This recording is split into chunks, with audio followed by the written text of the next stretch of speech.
Laura. I'm just going to start my stop clock because I can go on and on and on about this topic, but I'm not going to. I'm going to talk for 20 minutes and then have with time for questions. First slide, please.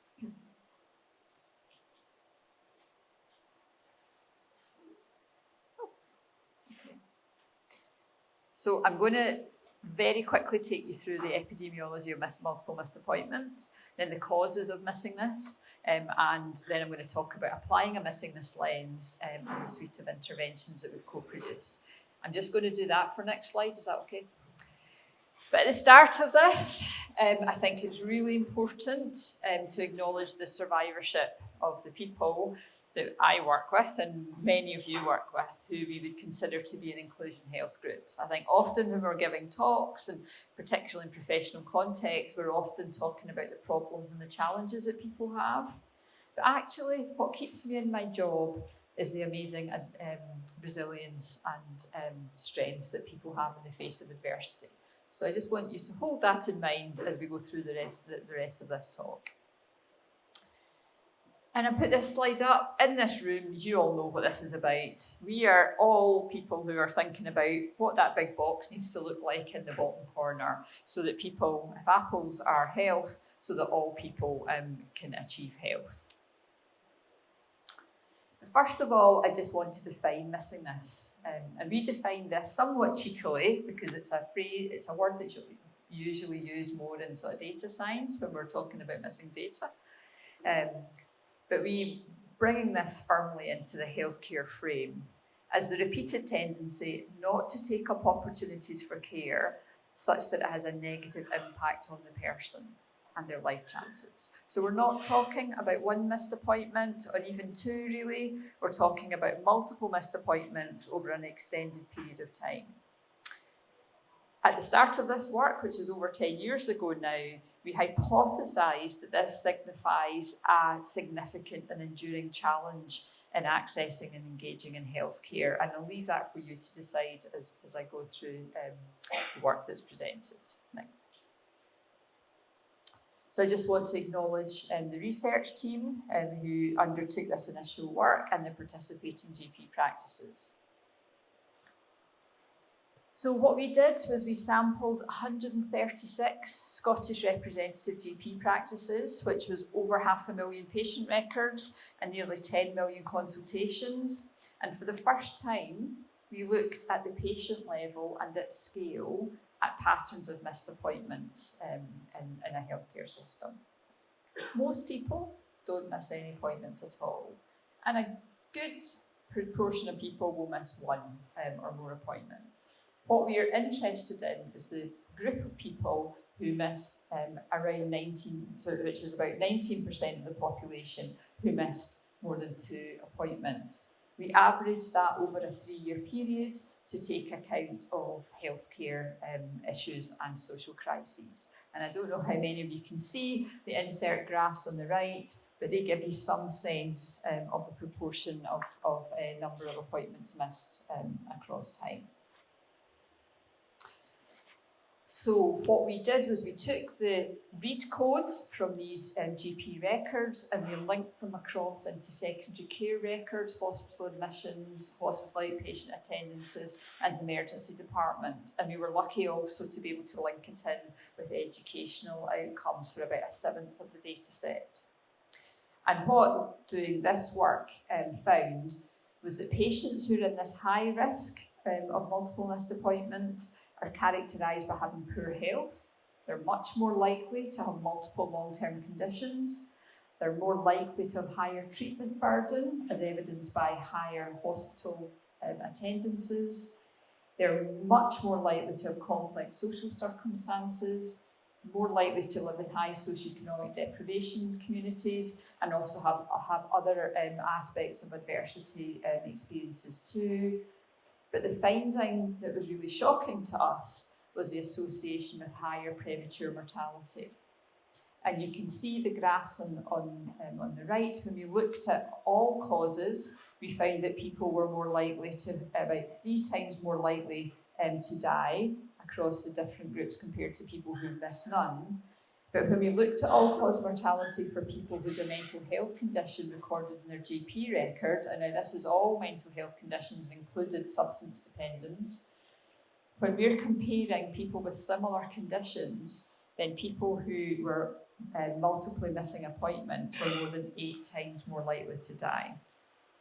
So we felt we couldn't leave this, that we had to continue thinking about it, and so we decided to do more work. I think the really other important thing to say in terms of thinking about the healthcare system is that this pattern of missingness that we were able to measure in general practice also followed on into secondary care. So people who are missing in general practice care are more likely to be missing in outpatient appointment care, but also are more likely to leave a hospital admission without their care being concluded. Now, the other finding that surprised us here was that we didn't find that patients were more likely to attend the emergency department instead. The rates were the same across all groups. So now I'm moving on to the next sort of bit of the work, the study that we continued. And this is the most recent research team, and I want to acknowledge the people who took part in the interviews. And this was NIHR funded research.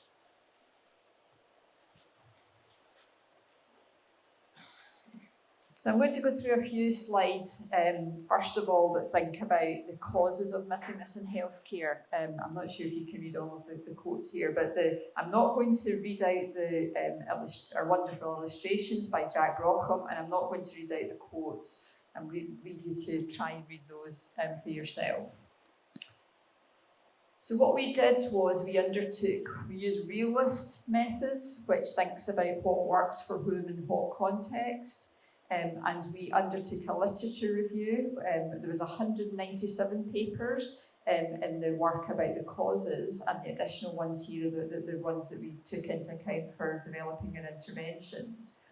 We undertook interviews with 61 participants, around half who were people with lived experience of missingness, and the other half were professionals who had some interest or knowledge about missingness in healthcare. And we had a few people who were in both groups. We worked very hard to sample across a broad range of clinical conditions, social context, and inclusion health backgrounds to try and ensure that our findings were as generalisable as possible across the whole health landscape. And the first thing to say about what causes missingness is that it's an interaction between overlapping service and patient-side drivers, very much shaped by the wider structural context. And by that we mean austerity and the wider social and structural determinants of health that shape people's lives. And these things tend to endure over time. So there's 6 main themes around what causes missingness, and I'm going to go through these in turn. So the first is patients at risk of missingness feel that the NHS is not for them. They don't feel it's necessary, helpful, appropriate, and often not safe. Past experiences of healthcare, and sometimes beyond, mean that people feel mistreated. They feel that communication is poor, and that might include making allowances for additional language or communication needs. That power imbalances, often inherent in the way that systems are set up and delivered, are not accounted for and adapted for. And the offers that are on offer on help do not fit at all with what people need or want. Getting to the NHS is often a challenge, where travel is difficult, where transport options are expensive or hard, and even when people then get to the service, the space and the place does not meet their needs. Access rules for using the NHS. They're difficult to understand, they're difficult to navigate, there may be quite extensive gatekeeping at play in terms of when people are able to access services. There may be delays in being able to get using services, and we've talked about that already this morning. but just a real strong sense of inflexibility where people's life circumstances are not accounted for in terms of what is offered. And sometimes actually there are even errors and mistakes where things like letters don't reach people on time. A really important theme in these causes is that of competing demands. So people have lots of things going on across their lives. It might be things like multiple appointments across multiple services within the NHS, but also beyond that. It might be that people can't manage to get time off work because they might lose their job or lose money. And that money is absolutely vital to be able to make ends meet. Relationships might be key in this, where relationships might actually be dangerous. So if a person's living in a domestic abuse situation, what does that mean for them managing to attend the NHS? And relationships might be required for people to be able to get transport support. And at the bottom line as well is that for some people, they're living in survival situations where if they're experiencing homelessness or in a current domestic abuse situation, for example, then managing to attend the NHS is the last thing on their mind and able to do. And caught up with all these competing demands is often the limited resources that people have to be able to manage those competing demands. It all becomes too much. And then the final theme is around mistrust and distrust. So people experience or have internalised stigma. They may have experienced psychological trauma, and we've talked a wee bit about relational access today. People might feel actively discriminated against or mistreated or misunderstood by the NHS. And an aspect of this that really brought me up short as an NHS clinician was the really strong message we got from our lived experience participants that the NHS likes easy patients. It doesn't like people who are more complicated. So then, and that is, I know, quite grim listening, isn't it? It's not really the narrative that we like to tell about what the NHS does for people. So then what we moved on to was thinking about developing our suite of interventions. So as I mentioned, it's a synthesis of the existing literature and our interviews in STAG, Stakeholder Advisory Group. We thought it was really important to have this extended stakeholder involvement, partly because the literature was quite thin, but particularly we felt it wasn't that good at context, and it particularly wasn't very good at giving an equity lens. And when we set out to develop this suite of interventions, we were being quite ambitious in our scope. We decided that we actually want this to be properly system disruptive. It's about changing relationships, displacing existing activities, and redistributing and transforming resources. And the way we did it was we followed the 6 squid method, which I'm not going to just now. So the first thing we found when we started to look at developing this suite of interventions was that we really needed to come up with a sort of set of underpinning principles that drove what we wanted to do. And what we found was that much of the existing literature talked about this, what we call the situational model. But what we wanted to do is move towards a position where we're thinking about applying a missingness lens. So I'm just going to talk through those first of all. So much of the literature, much of the dominant narrative, including in the media and in policy circles, really does responsibilise patients for being missing from healthcare.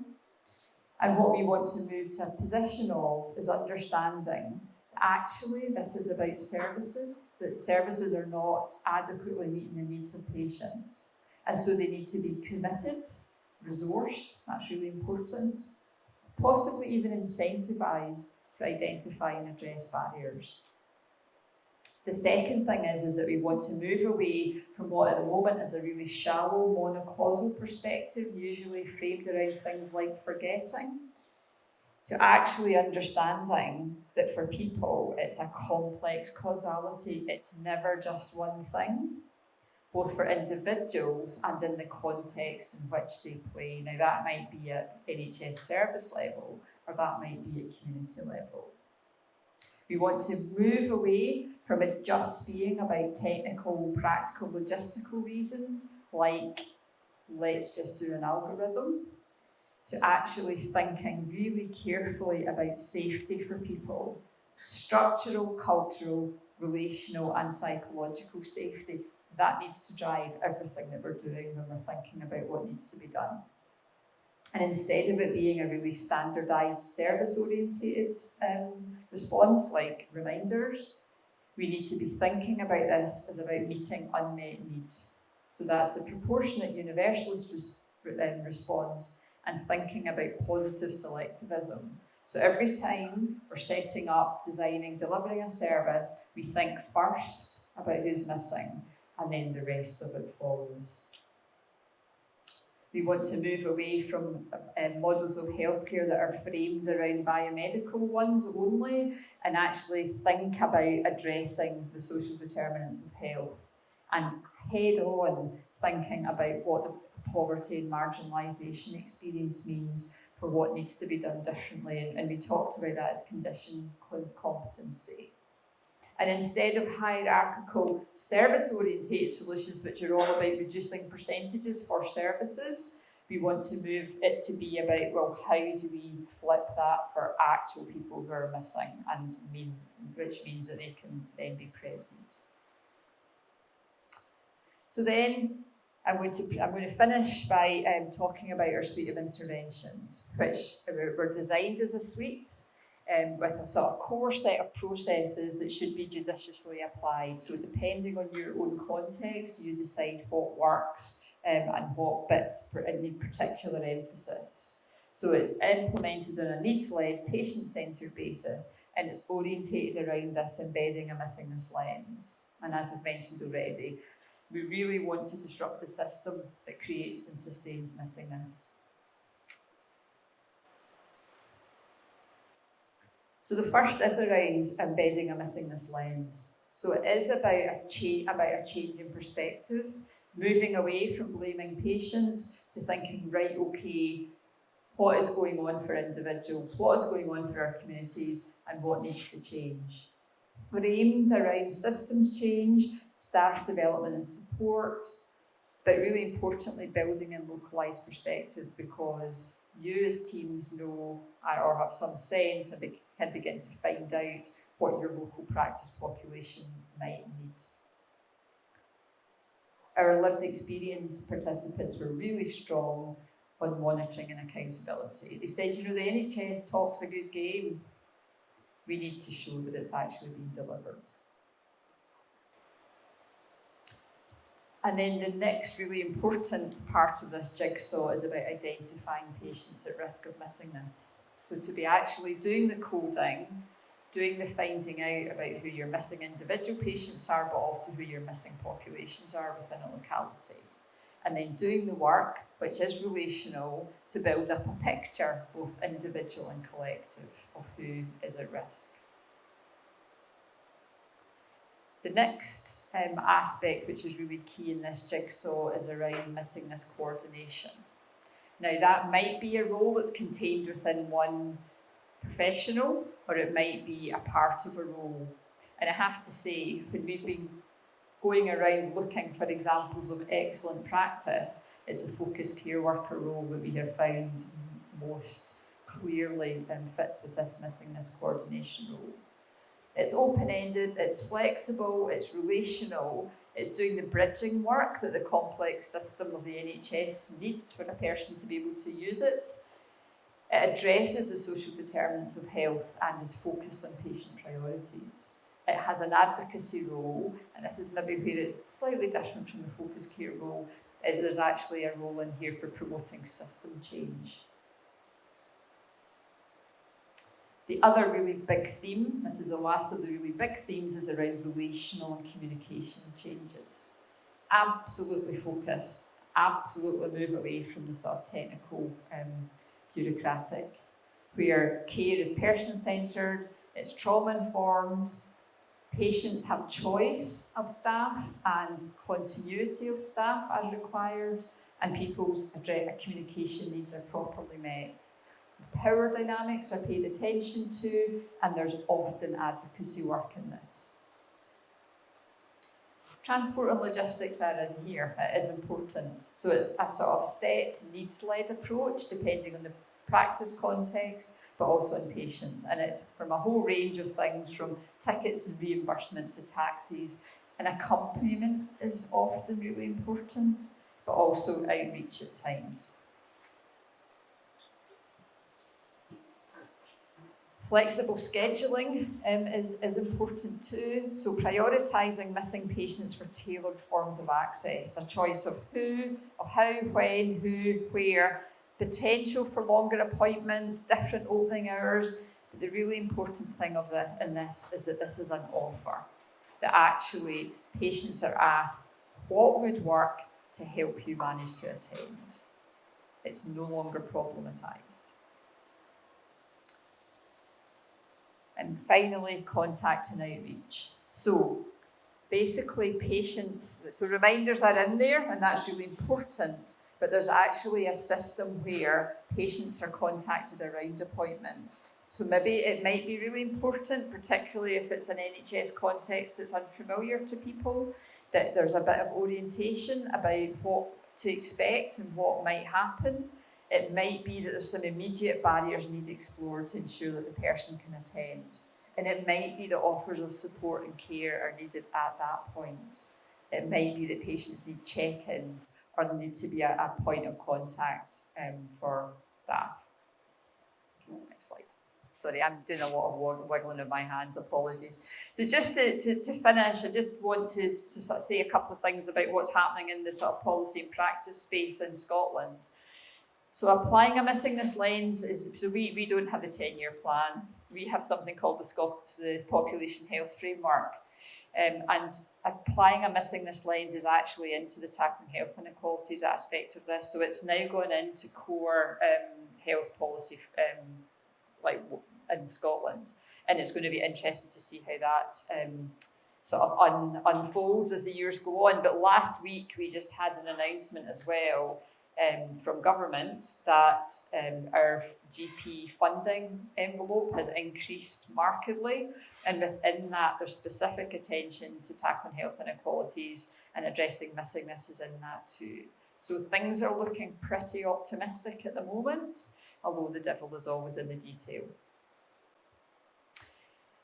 A small bit of pilot work that has been happening in Scotland through the Glasgow deep end practices has been something called the Inclusion Health Action for General Practice. And about 2 years ago, and on a rolling basis, practices were given a bit of additional funding, and that was to look at some different areas of work in their practice. And one of them was around assertive outreach for patients who have complex health needs and who might be missing. There's been independent evaluations of this. In the first year, there was 7,000 extra consultations, and it's actually a joy to read this report because many of the GP practice teams who took part in it talked about how it's made them feel like they're actually doing their job again. Instead of this constant reactive care, they're able to proactively reach out to patients and meet their needs. And as part of that work, one of the things that came out of this was the recognition that the missed appointments letters radically need to change. Because historically, I'm not sure in your context or practices what your missed appointments letters look like or read like, but they certainly weren't trauma-informed and they certainly weren't relational, and they tended to be sort of quite punishing. And when we did all our evidence review, there's absolutely no evidence support that giving people into trouble and wagging their finger makes any difference to people's attendance rates. So this was written not by me. I just had sight of it. But this was the letter that came up that was produced as a sort of template letter. Next slide. And then our alcohol and drug recovery services in Glasgow, we've got a really big focus, quite rightly, on drug-related deaths in Scotland, and we've got something called the MAT standards, the medication-assisted treatment, which has really, really revolutionised the way alcohol and drug recovery services are delivered. And we kind of were aware that for some people, some professionals were really working hard to ensure that people weren't missing, but it wasn't universal across the system. So basically now we work to Missingness guidance. So there's a sort of stepped approach to what we do when patients are not engaging with our service. So just to conclude, so Missingness is a strong risk marker for negative outcomes, but it has clear causes that can be addressed. It requires a perspective shift towards a Missingness lens with a suite of interventions guided by these strong principles. And what we think it does is it provides a purposeful organising framework for inclusion health, but also really importantly for mainstream services. So it gives, we've spent a lot of time looking at all the evidence, interviewing lots of people, co-producing this suite of interventions, and we believe that it's a really good way to sort of frame what it is you're doing already and what it is that you might want to think about changing in the future.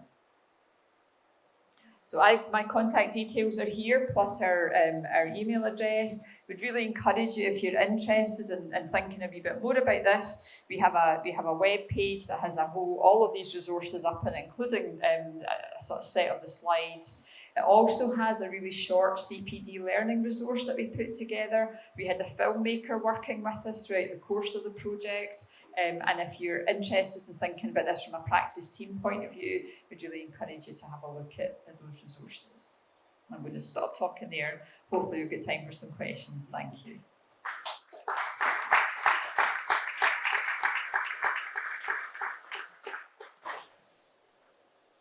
Anybody got any questions?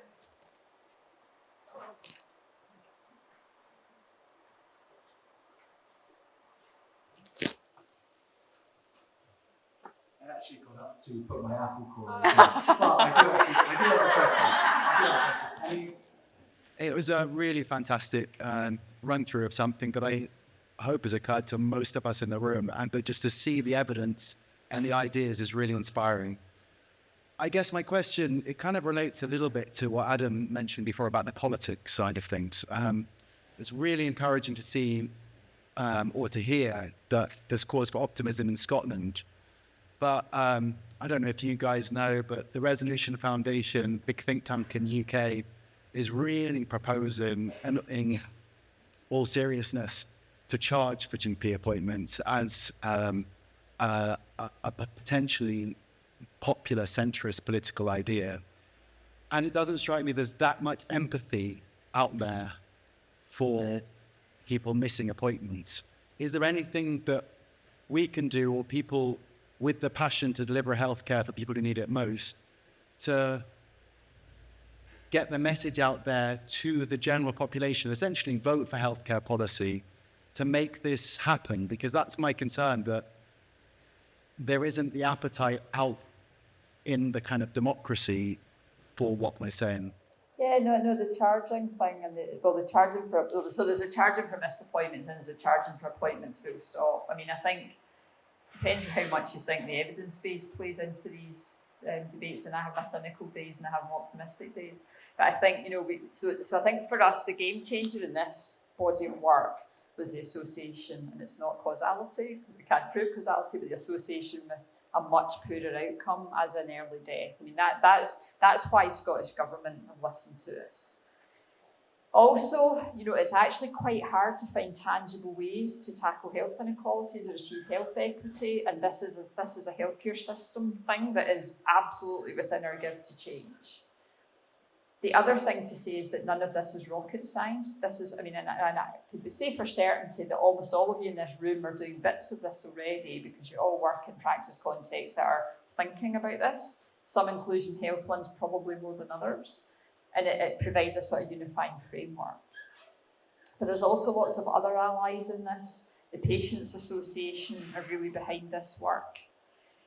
Also, in terms of the charging per se, the international evidence is overwhelming that when you charge for primary care appointments, you actually create more cost in the system. So it's utterly, politicians and some of these sort of so-called independent think tanks, who never are, will sort of tramp out these ideas, and it's recycled ideas. That the latest one in Scotland the other couple of weeks ago was that don't laugh. The SNP proposed GP walk-in centres. Nobody in policy knew that this was coming. So, we've now spent the last couple of weeks writing really robust pushback on why GP walk-in centres are such a disaster. So they will recycle, they will pull these things forward. So it's really important to sort of find the allies and amplify the voices that are pushing back against it, if that helps.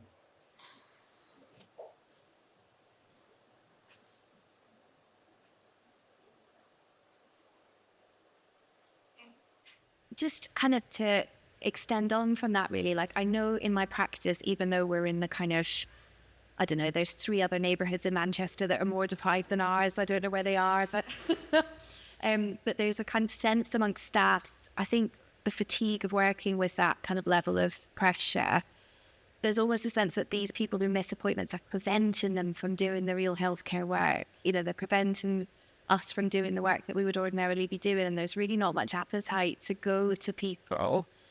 Have you had success with like a model of like staff or peer training that really kind of resonates and connects with kind of admin as well as kind of clinical colleagues? Because I reckon I'm going to have an uphill hurdle changing our vile letters that we send. Yeah, no, I mean, it's not, I mean, I think that's the thing, and I think, this is a very, very short talk, and I couldn't go into all of the detail, but I think, one of the things I think is really important is that we're not blaming the way that the system has worked up to now. There's really clear incentives for why, people would be worried about missed appointments. I mean, I remember the first ever funding application we put in to try and get this work funded.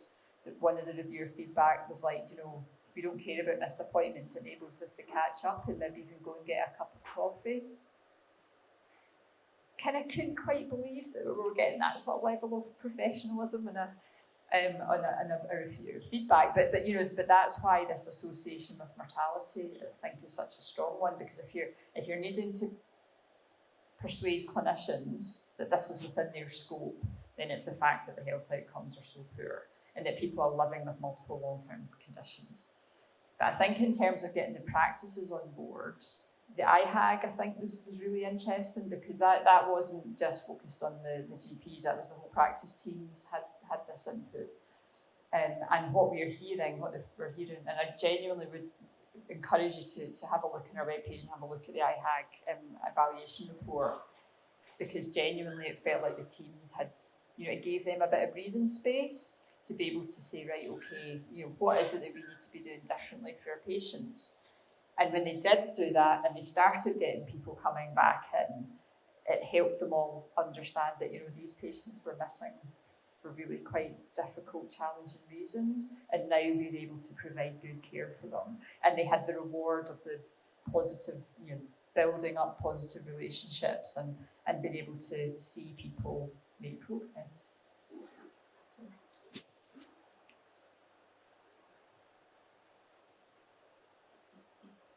Hi, Ed. What about triage? So, because then we're not even measuring missingness anymore because people don't have appointments. Yeah. So the data from this initial study was before COVID. So it was when, remember that simple world where the majority of patients booked an appointment and then came in to see a clinician. So triage was not accounted for in the data. But what we heard from the qualitative work was that triage is something that doesn't work for patients. If you think about it, it's trying to think about all the things that will push. I always think of it in terms of pushing away. So a triage contact is a push away. And especially if you're a person who's struggling in the here and now. And if you think about it, most people who are phoning their GP practice, they're struggling in the here and now. And if you happen to have a complex trauma background, which many patients will have, then that initial challenge from a receptionist around, well, can you tell me why you're here today, then becomes an absolutely intolerable thing. And it either leads to escalation, where people's emotional arousal levels get high and they fight with the receptionist, or it leads to the patient shutting down. Some patients can manage the triage, but a lot don't. So certainly my own, so that I didn't really explain what I do clinically. So I have been an inclusion health GP for 20 odd years. At the moment, I work mostly in alcohol and drug recovery, so I'm helping patients coordinate, well, get back into care. So what I will often do now is I will contact practices and say, this patient has these particular needs. Can they be A, have a named GP, and B, can they be given a bypass card for triage, so that when they phone up, there's an alert comes up and the reception just says, right, okay, let's book you in. That's made a massive, and this is anecdote rather than research now, but that's made a massive difference for my patients. I guess the other thing that we have, we've got cloud telephony now. So and with the feedback that we've had from patients is, so there's a button that they can press so they can call back, but actually people are ringing up and they're being told they're in the queue and they're putting the phone down before they even get to that button. So with the media and things, they think they just can't get an appointment, so they're stopping trying. Yeah. So how do we find those missing? Yeah. Yeah. So that's the absolute challenge of this, is that, and this was always one of the things that people would say, well, what about the patients who aren't even getting to the point where they've been able to schedule an appointment or missing in the first place? So our response to that is that actually, if we move towards a system, so at the moment, all of the triage, all of the phone management is all based around what practices need. But if we are able, and this is resource, I'm not trying to pretend it requires resource, then we need to be resourced to move to a position where it's what patients need. So if a patient is able to say, says, I can't tolerate that, I can't manage that, I don't have the time, the money, the mental space to do it, then that's actually taken seriously and accommodated for. And then the patients that can still do. It's a bit like, so people will often say to us, well, what about phone appointments? Where do they sit in all of this? And we were really careful to sort of talk about all of these different ways that general practice is delivered now with our participants. And they said, well, actually, sometimes this is really helpful. So, but you need to ask us, how do you want to interact with your GP practice? Not be told what's on offer.